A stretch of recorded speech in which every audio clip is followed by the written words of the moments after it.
Hello everyone, it's the Beeve coming back at you again. I wanted to make a video. We spend a lot of time going over all these meta gears and meta setups and meta rotations and high damage rotations. And it came to my attention today just from sitting here thinking that our low level people don't get any love in that situation. A lot of times, these people that are low level, they see these videos and they go chasing after gear that they maybe can't even complete yet because they don't have the best grasp on the game. I'm not trying to call anyone out in any way, shape, or form or try to sound rude. I mean, we all did it. We were all low levels. We all ran around like chickens with our heads cut off until somebody showed us how to be better. And I wanted to make a video with my pet Sork that kind of shows off what exactly can be done with a pet Sork at low levels. First off, let's start with gear. There are a lot of people that cannot yet because of their CP level or just haven't had the chance to run Maelstrom and be able to get Maelstrom weapons. So we've removed our Maelstrom weapon from this build. Also, normally we would have the helm out of Scalecaller Peak, the Zon, and some people may be too low of a level to even be able to queue for that dungeon yet, and or just haven't been able to find a group that can, work together to get through it. It's a hard dungeon if you don't understand mechanics on it. So I have taken off my Zon as well, and I'm not using any Mages Guild abilities because some newer players maybe not had a chance to or even knew about signing up with the Mages Guild unless they ran across it or somebody else had pointed them that direction. And then they seen exactly what it would take to be able to do it and maybe gave up on it because there wasn't too many lines in there that that you would need to, or too many abilities in that line that were looked after or needed. But so I've removed my entropy from this as well. I still do have my inner light that I'm using. It is the first ability you get just for taking on the Mages Guild, and it's Mage Light, and then you morph it into inner light. There's not really a whole lot that you have to do with it. I can't remember if you had to get to 2 to open Mage Light or not. I think it just became available instantly, to be honest with you. So, of course, Flower's going to come in here behind me and put a bunch of noise in the background while I'm trying to talk. So, the sets that I'm running, you can keep going, I'm just messing, babe. And then you're going to get in my shot, of course. Alright, so the gear that I'm running right now is the Mother Sorrow. Mother Sorrow can be found in Dasan. Very easy to get your hands on. It's easy to be bought at the guild traders. You're going to pay a pretty penny for it. Or you can just travel into Dasan and go through your delves and your public dungeon and the boss fights and everything, and just farm for gear and use the dolmens to farm for jewelry if you need jewelry. Now, the hardest thing to normally get in this situation is going to be your weapons, your lightning staves and inferno staves and whatnot. This Argonian Muckminder of Mother Sorrow, there is actually a quest in... There is a quest in the Silent Mire here in Dasan. It's right here, right above the Darkshade Caverns. Right here, this Silent Mire Way Shrine, this area. There is a quest that takes about 5 minutes to complete, and you get this Argonian Muckminder of Mother Sorrow. It will be green, and it's already infused, which is the trait that we're going to look for. So you can do it on multiple characters too. I'm running two of them right now. So to save yourself money and time searching for a weapon, you can just go with two different tunes, do that quest on two different tunes, and then you have your lightning staves that you will need for this setup that I'm going to show you. I have one infused with weapon damage. I have the other one infused with shock damage. We have chosen to put on the Alumbris.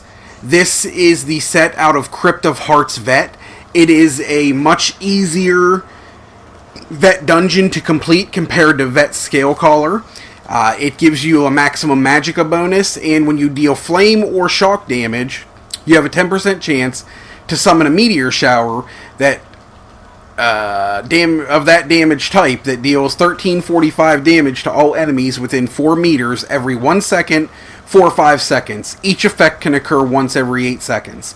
So we are using lightning staff, so lightning's going to go off pretty often. If you want to throw a flame glyph on your back bar rather than a shock glyph, every once in a while you could get that fire meteor shower to proc as well. It's not a necessity, but it is something you can do. So I got arms, and I got shoulders and head of the Alumbris. I'm wearing the Mother Sorrow, like I talked about before, and I'm running Necropotence. Necropotence is another set that you can find this in Rivenspire. You can farm it from jewelry from Dolmen's and gear from the world bosses and the delves and things like that. Once again, it's another one that you could go into a guild trader and find it there and find the pieces you need. If you have the gold to do it and you just want to be able to get it over with, there you go. Now, I do have all of my stuff golded out. That's not always a necessity, especially when you are a lower level. The one thing I do suggest, though, is definitely gold out your staves. When you increase the quality of your staff, the damage of the staff goes up, which means your spell damage goes up as well. So, to get your best damage output, you want to make sure that you gold out the staves. Rosin isn't cheap right now, but I think you can get it for somewhere between 68 and 7,200 gold. I know that's not cheap. You're going to spend 100k on rosin to gold out 2 staves if you don't already have the rosin yourself, but it is far worth it. So just understand that.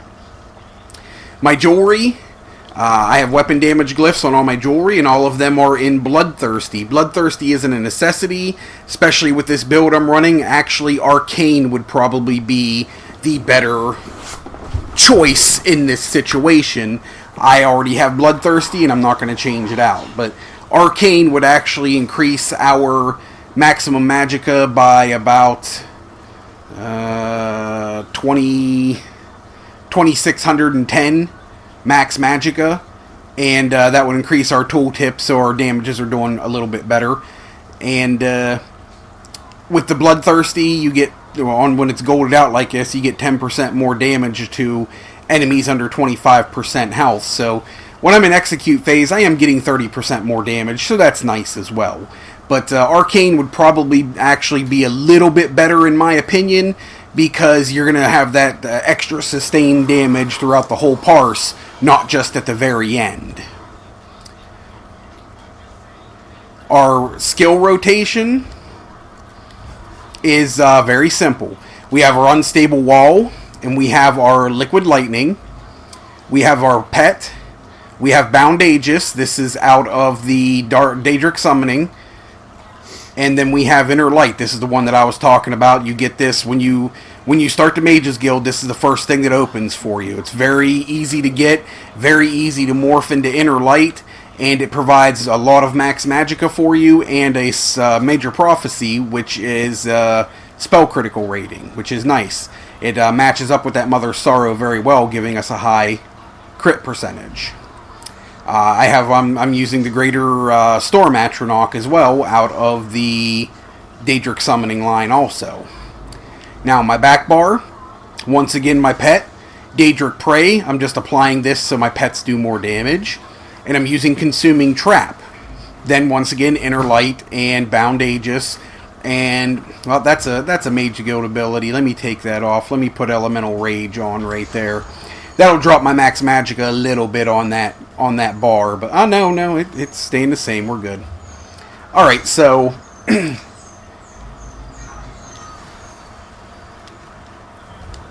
the Consuming Trap is... this is a Soul Trap ability. It is a free ability. Like, when you start the game up, this is the first ability they give you. They don't charge you for it whatsoever. You can morph it into Consuming Trap, and it does this much damage at level 1 at least. And Soul Splitting Trap does less damage, but hits everything around, so it's a little bit more AoE friendly, to be honest with you. But this setup right here, it's very simple.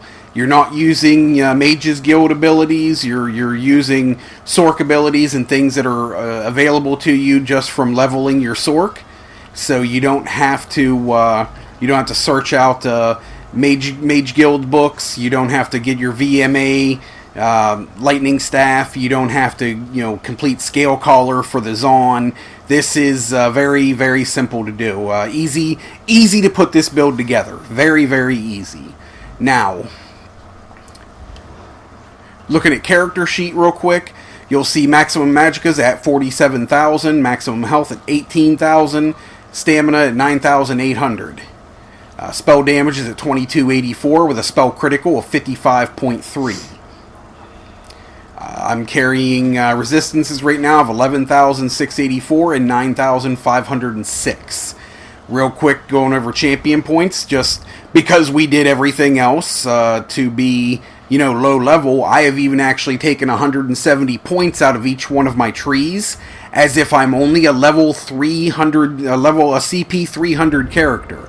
So, with that, I have 23 points in Elfborn, 27 in Elemental Defender, I have 10 points in Staff Expert, and I have 40 points in Thaumaturge. 26 Ironclad, 23 Hardy, 23 Elemental Defender, 28 Thick Skin. And in the green tree, I got 50 in Tenacity, 50 in Arcanus, just for our recovery reasons. So everything's set up right now as if I am a CP 300 player.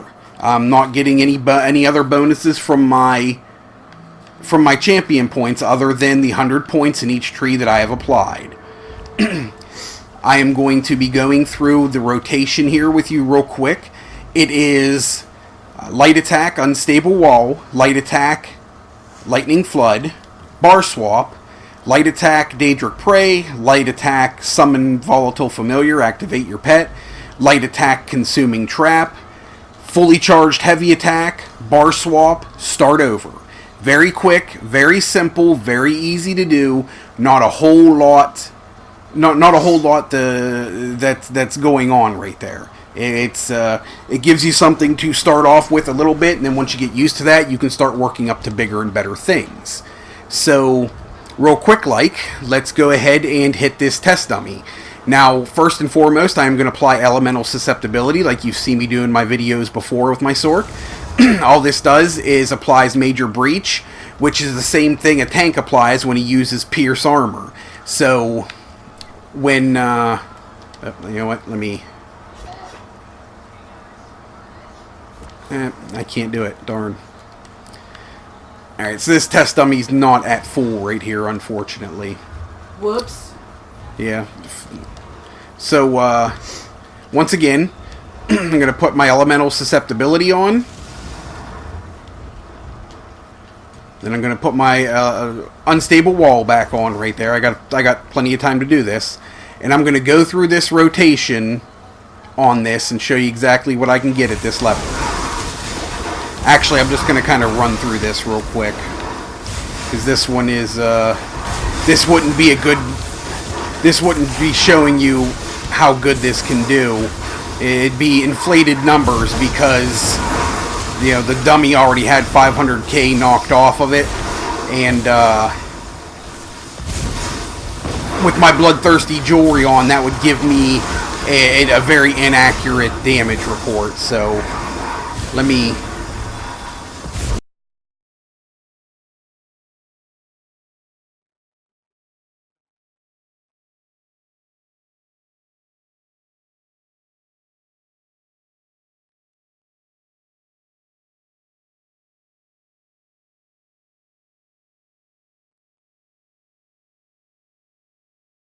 Alright, so now, let's try this again.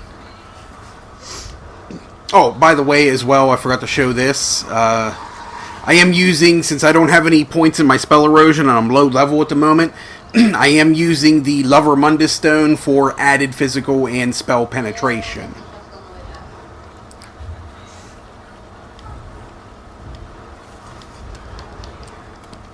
Alright, so let's apply our Major Breach. And take our food. Now I'm going to be using spell power pots for this because I have no other way to apply spell power to my give myself major sorcery. So here we go.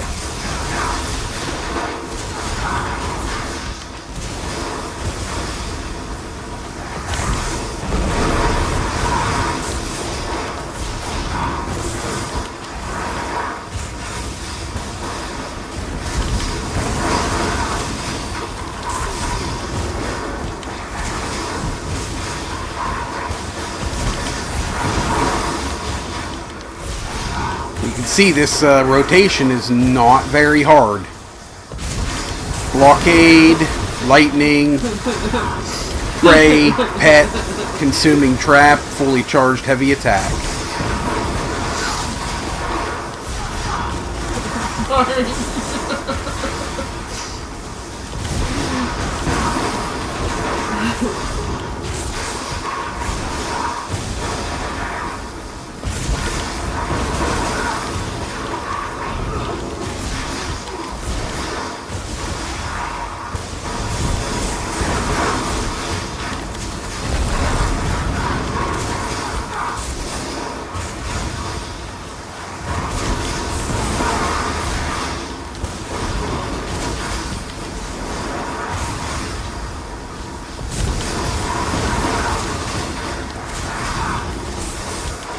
Without having all those CP points, you can see how much of a difference it makes in timing to take this thing down. That's for sure. Alright, so there it is. 31,521.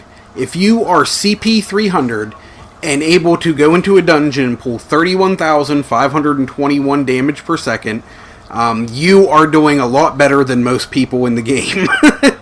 There are a lot of people that don't understand combat, and right there, just at CP 300, that's what I have my champion points set up for right there.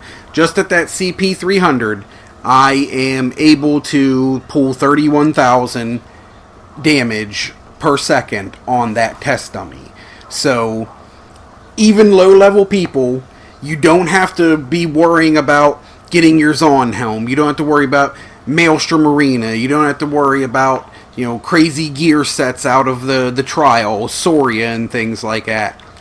Right there is 31,000 damage at CP 300, and that is enough damage to clear any vet content in this game when it comes to dungeons.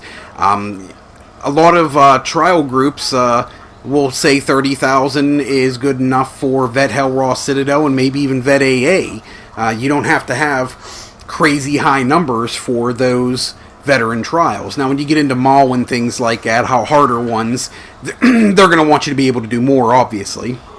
But any vet dungeon in this game, 30k is more than enough damage to be able to clear it. If you have two people in there with 30k DPS that are following mechanics, you're going to beat it. No problem. It's going to be not an issue whatsoever. Let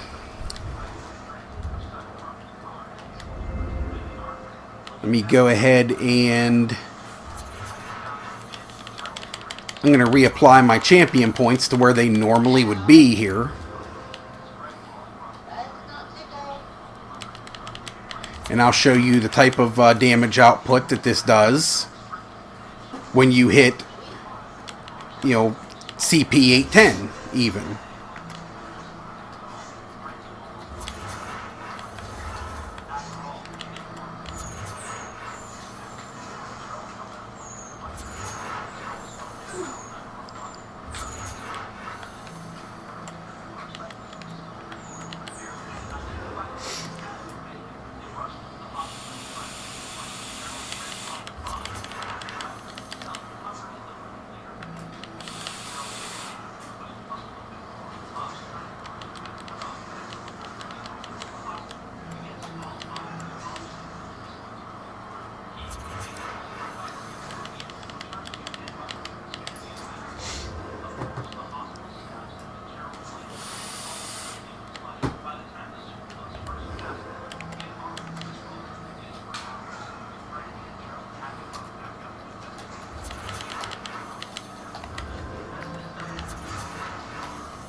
Now for this particular build, this is a champion point setup that I'm looking at for my 810 for this build.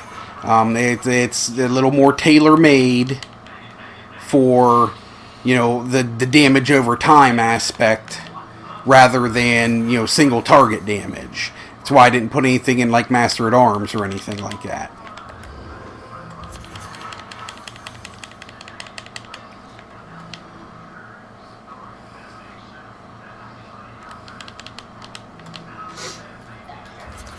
Sorry for the delay here, guys. This takes a second.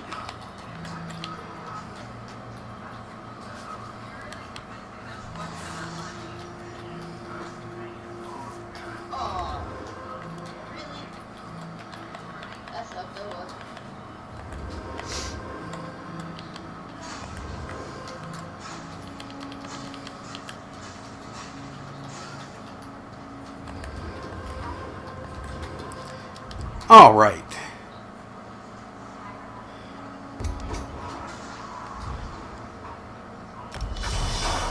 All right, so there we go. We're back to being at 810 champion points. So real quick, we will do this one more time.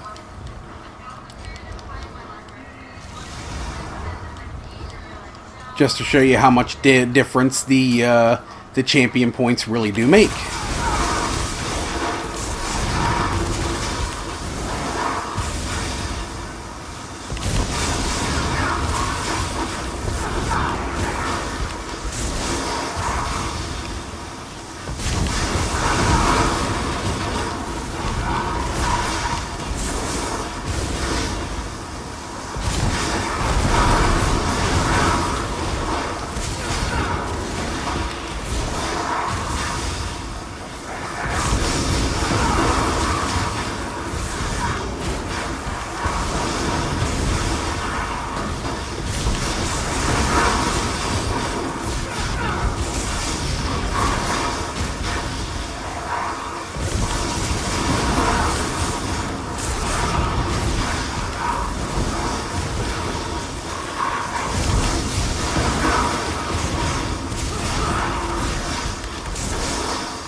So there, 38,274.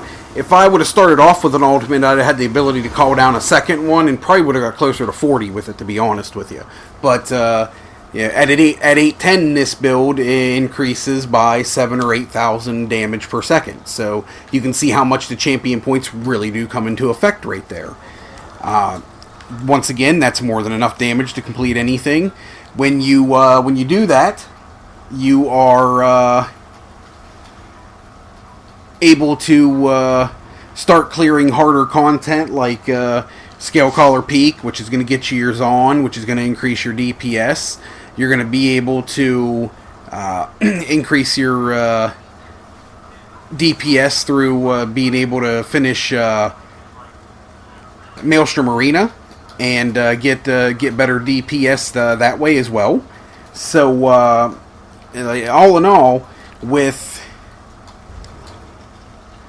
just to hold you up for one more second here, if you guys have stuck around, I appreciate it greatly. But let's put the Maelstrom staff on, and let's put our Zon back on.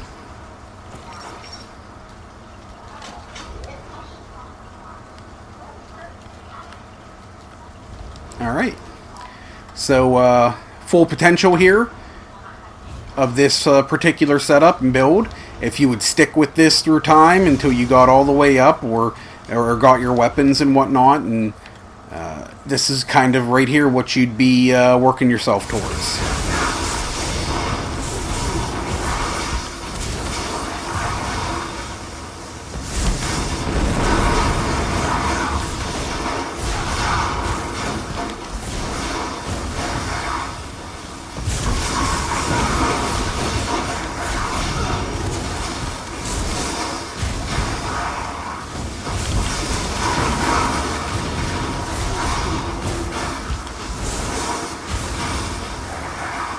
Did I put my Zon on? I don't remember seeing it go off.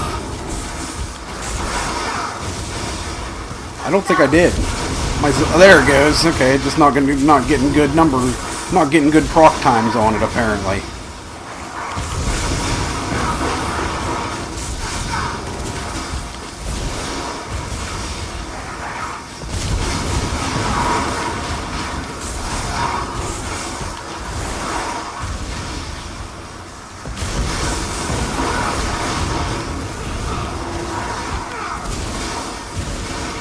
Bastard!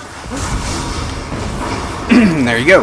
43,495. That's a little bit on the lower end as well. I normally hit 45 on this. That was just a not as great a parse, unfortunately. But yeah, that's what you can be working towards with it as well. That is all I got for you guys. I've already taken up enough of your time, in my opinion. Thank you very much for tuning in, especially if you held out for the whole video. I appreciate it greatly. If you have any questions or comments, definitely ask me in the guild, ask me in on PlayStation, or comment below, and I'll answer all the questions that I can. But thank you guys very much. Have a good day.